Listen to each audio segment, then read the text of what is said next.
নমস্কার সবাইকে, কবিতার রান্নাঘরে আজকের আমি করে দেখাচ্ছি শিমের ঝাল। সামান্য কিছু উপকরণ দিয়ে আপনারা এরকম শিমের ঝাল বাড়িতেই তৈরি করে নিতে পারেন। চলুন তাহলে দেখে নিন আমার এই রেসিপিটি। প্রথমে আমি এখানে 400 গ্রাম শিম নিয়েছি। শিমের দুদিকে কেটে ভালো করে ধুয়ে পোকা আছে কি দেখে নিয়েছি। এবারে আমি একটা সাইডে জল বসিয়েছি, জলে আমি শিমগুলো দিয়ে দিচ্ছি। এতে সামান্য লবণ দিচ্ছি, কেন শিমটাকে আমাকে ভাবিয়ে নিতে হবে। দিয়ে এবার আমি চাপা দিয়ে দেবো। 2 মিনিটের মতন আমার সেদ্ধ হবে। বেশিক্ষণ আমি সেদ্ধ করব না, তাহলে ঘেটে যাবে। শিমটা আমার সেদ্ধ করা হয়ে গেছে, এবারে আমি এটা তুলে নিচ্ছি। তুলে ভালো করে একটু জল ঝরাতে দেবো।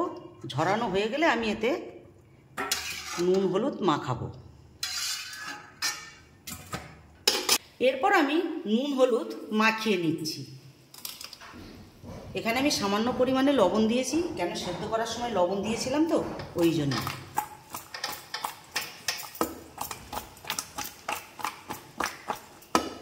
এরপর আমি একটি কড়াতে আমি 2 চামচ তেল দিচ্ছি। আমাকে তেলটা বারে বারেই একটু দিতে হবে।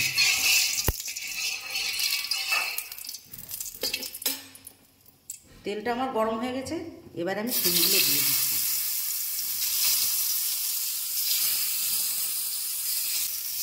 শিমগুলো ভাজা হোক, ততক্ষণে আমি একটা পেস্ট তৈরি করে নেব। তার জন্য আমি এখানে ধনেপাতা দিচ্ছি, আমি রসুন দিচ্ছি, রসুনের পরিমাণটা একটু বেশি দিচ্ছি। এখানে কাঁচা লঙ্কা দিচ্ছি 5টার মতন, দিয়ে এখানে 4 কুচি আদা দিচ্ছি। দিয়ে এরপর আমি সামান্য জল দিচ্ছি, দিয়ে এটা পেস্ট করে নেব। এগুলো আমার 2 পিঠই ভাজা হয়ে গেছে, আমি এবারে এগুলো তুলে নিচ্ছি। এইভাবে আমি সব কটি ভেজে নেব। সবগুলি আমার ভাজা হয়ে গেছে, এবারে আমি কড়াতে 2 চামচ তেল দিচ্ছি। দিয়ে দুটো শুকনো লঙ্কা আর সামান্য কালো জিরে। এটা হালকা করে একটু ভাজা হবে। এটা আমার ভাজা হয়ে গেছে, এবারে আমি ধনেপাতার পেস্টটা দিয়ে দিচ্ছি। আর টক দই দিয়ে দিচ্ছি 2 চামচের মতো। দইটা খুব একটা টক নয়।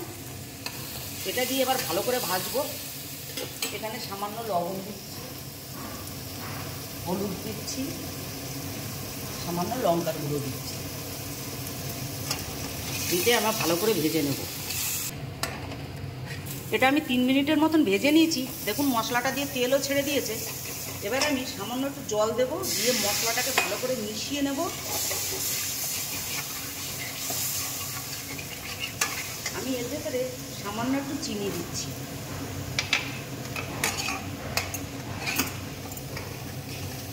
শিমগুলো দিয়ে দিচ্ছি, দিয়ে মশলাটাকে এতে ভালো করে মিশিয়ে আমি সামান্য পরিমাণে জল দিয়ে চাপা দিয়ে দেবো।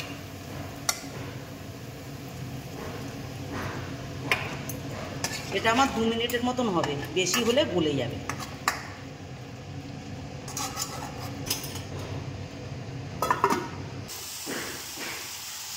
দু মিনিট হয়ে গেছে, রেসিপিটি আমার কমপ্লিট হয়ে গেছে। এবার আমি তুলে নিচ্ছি।